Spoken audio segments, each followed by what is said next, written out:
믿음직한 어깨, 날카로운 눈매, 예리한 촉과 순발력까지 모두 가진 이 사람. 국가대표 레슬러에서 경찰관으로 짜릿한 뒤집기한 오늘의 별별 경찰 박해근 순경을 만나봅시다. 이곳은 부산입니다. 친구를 지키는 진경찰서. 6층으로 올라가면 오늘의 목적지가 있습니다. 마침 오늘의 주인공이 등장하네요.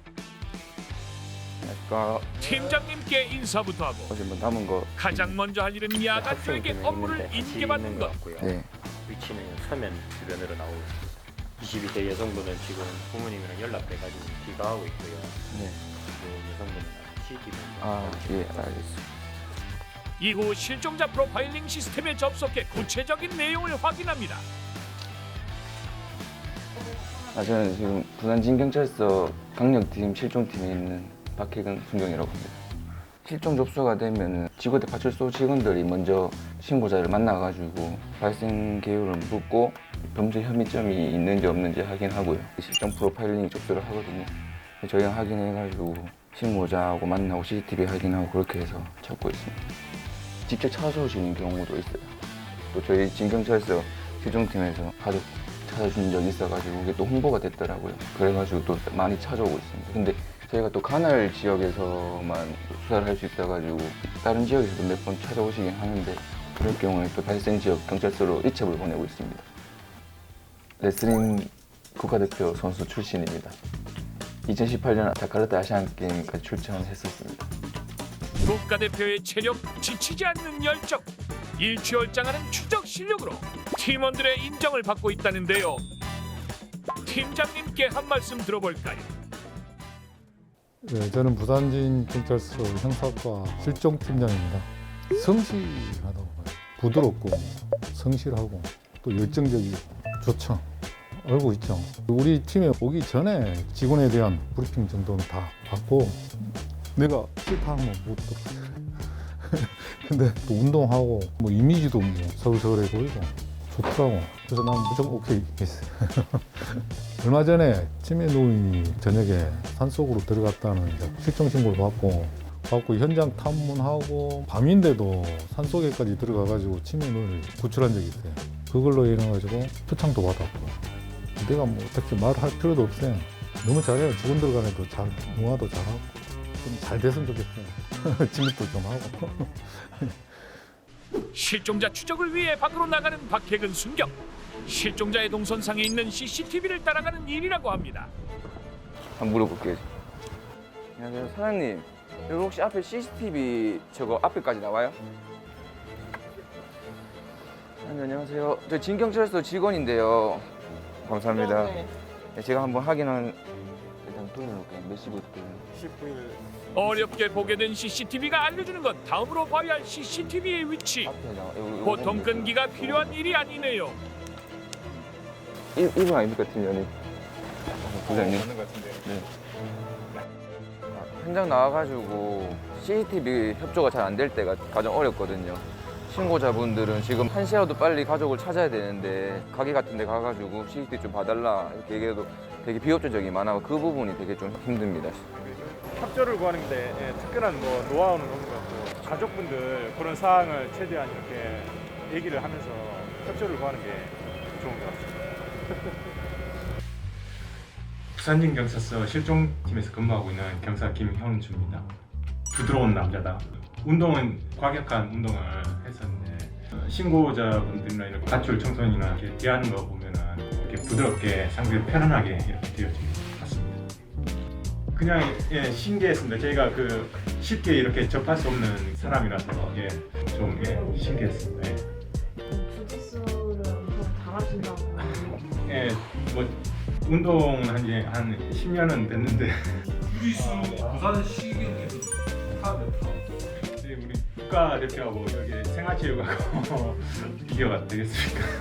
일단 신고나 이런 게 들어오면 적극적으로 신고에 임하고 피해자나 신고자 입장에서 최선을 다해서 하면 좋을 것 같습니다.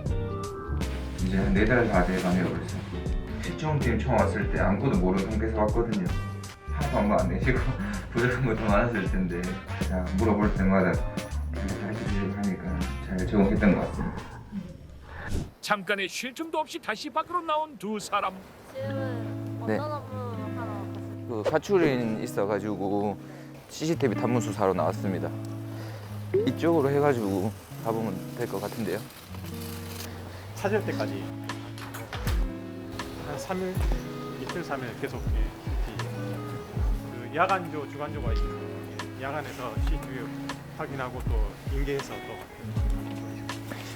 요즘에 설치된 건 좀 좋은데 좀 대부분 CCTV 화질이 안 좋습니다. 그래서 걷는 모양이나 이런 색깔이나 이런 걸 보고 저희가 판단을 하고 추적을 합니다. 근데 추적으로 마지막 행성지가 특정되진 않거든요. 뭐 신고자분들은 왜 못 찾냐 답답하실 수도 있겠지만은 저희는 진짜 최선을 다해서 찾아드리거든요. 시간이 좀 걸리지라도 결국 찾으니까는 보통 치매 걸리신 분들은 직진하는 경향이 좀 많은데 어떤 분들은 이제 계속 골목을 들어갔다 뭐 나왔다가 특별한 패턴이 없어요. 그리고 또 치매 노인분들은 어떻게 보면 노인분이라서 얼마 못 갔을 거라 생각하는데 기장에서 발견되는 경우도 있고 이런 거 보면은 되게 활동량이 많으시더라고요 보니까. CCTV 맞네 여기. 네, 이것도 있어요. 처음에 왔을 때는 안 해보던 거라 가지고 사장님들한테 CCTV 협조하는 게 좀 힘들었는데 어차피 수사하는 거니까 망설일 게 없겠더라고요.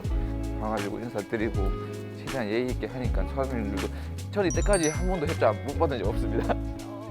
다 좋게 봐주시더라고요. 서로 복귀한 박혜근 순경. 수사의 진척 상황을 업무 일지에 꼼꼼하게 기록해야 한다고요. 상황을 다 기재해놔야 됩니다. 여기 방금 CCTV 보고 온 것도 저희가 지금 CCTV 탐문 수사라고 여기 추적 상황 기재해야 되거든요. 생각보다 할 일이 많은데요? 네.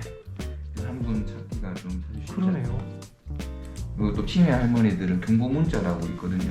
그 보면은 안전재난 문자 있잖아요. 저희 다 발송하거든요. 빨리 찾아야 되니까 핸드폰으로 다 날아가니까 제보가 많이 들어오더라고요. 그래서 그렇게 찾는 것도 몇 번 있고. 이 와중에도 실종을 알리는 무전은 계속되네요. 2333번 가출인 신고 하나 들어왔습니다. 한 하루에 몇 건 정도? 하루에 7, 8건 정도 되는 것 같습니다. 지인서 안에만 있는데도 한 7, 8건 되니까 많을 땐 10건 넘어가는 경우가 주말에 특히 많거든요. 근데 10건 돼도 저희가 다 찾으니까 미발견 되면은 미발견 보고서라고 좀 제가 만들어가지고 그 다음 저한테 인계를 하거든요. 그 다음 주에서 또 결국에는 찾아내고 아직까지는 미발견이 장기화된 적 없는 것 같아요. 그만큼 또 노력하니까 찾아지더라고요. 일과가 끝나고 근처 체육관을 찾은 박혜근 순경. 레슬링 국가대표까지 했던 경험으로 종종 후배들의 연습을 돕는다는데요. 평소에는 운동생 하다가도 연습을 할 때만큼은 누구보다 진지하게 업어치는 모습이 꽤나 살벌한데요. 서로 감정이 있는 건 아니죠?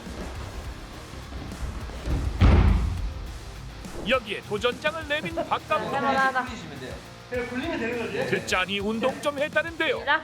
한번 볼까요?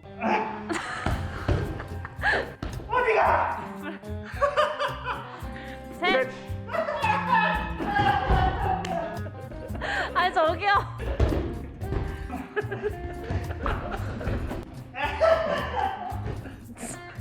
어떠세요? 국가대표는 아무나 하는 게 아니다. 아니다. 국가대표는 아무나 하는 게 아니다. 아니다. 중학교 때 시작하게 됐는데 그러니까 저도 사실 레슬링은 이게 뭔지 몰랐거든요. 어릴 때부터 운동하는 걸 좋아했었는데 마침 입학한 학교에 레슬링부가 있었습니다. 하다 보니까 또 그거에 대한 매력이 느껴가지고 끝까지 잘 해왔던 것 같습니다. 18년도 아시안게임 선발전이었거든요. 태백에서 국가대표 선발전 1차전을 우승하고 최종 우승 확정짓고 2018년도 아시안게임 선발전을 뛰게 됐습니다. 그때가 처음 국가대표 됐었습니다. 어릴 때부터 경찰관에 대한 꿈이 있었긴 했는데 운동을 하면서 자연스럽게 그 꿈이 사라졌었거든요.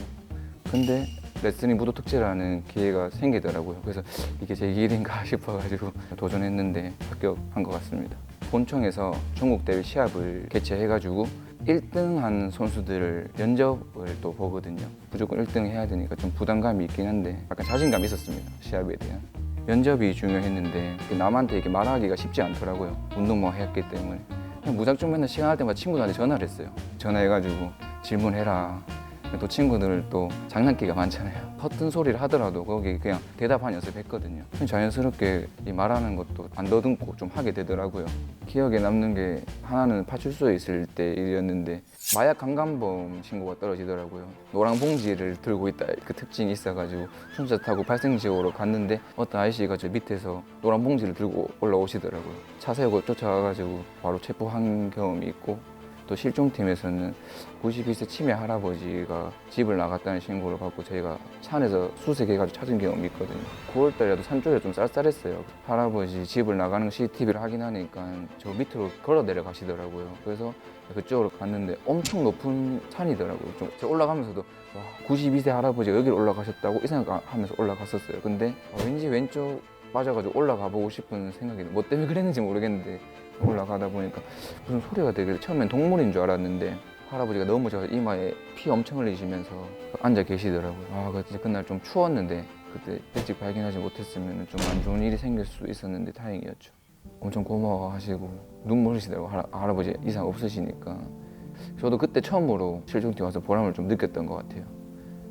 앞으로의 목표는 모든 팀원들과 잘 어울릴 수 있는 형사가 되는 게 목표거든요. 운동할 때도 제가 묵묵히 꾸준히 하다 보니까 최고가 된 것처럼 형사로서도 꾸준히 묵묵히 하다 보면 언젠간 최고 형사가 될 수 있다고 생각하기 때문에 전국 최강 강력팀에 들어가서 최고 형사가 되는 게 목표입니다. 독특한 경력을 듣기로 설려 오늘도 국민을 지키는 대한민국 경찰 별별 경찰의 활약을 기대해 주세요.